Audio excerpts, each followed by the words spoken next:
This is a AAA technical writing presentation about user documentation, what it is, and how to write it.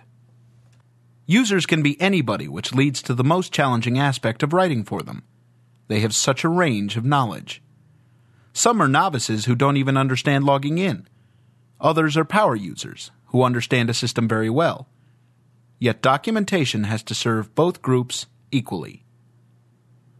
User documentation comes in many forms, from book-length user guides to help files, answers to frequently asked questions, reference cards that summarize information in handy form, and training materials. Whatever the form, it must be practical. Users want to know how to do something. User documentation almost always presents step-by-step procedures. Procedural steps come in two parts, an action and a reaction. An action is performed by the user. The step almost always begins with a verb like click, enter, or select. A reaction is the system's response to the user. Of course, the system may be doing many things behind the scenes, but tell users what they can see and use as a cue for their next action.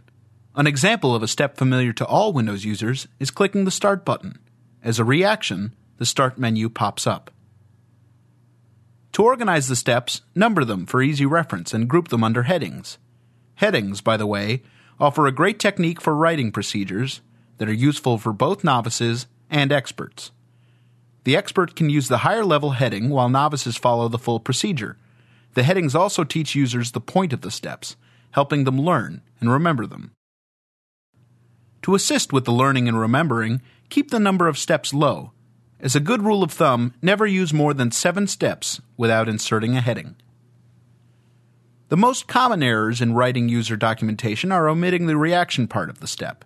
Sometimes a reaction may seem obvious, but documenting it assures that everything is proceeding as expected and alerts them if something does go wrong. User documentation also goes astray when it tries to explain an underlying theory instead of describing how to do something. Remember, user documentation provides practical information for people who want to use a tool. Check out our website for sample user documentation which you can use for creating your own.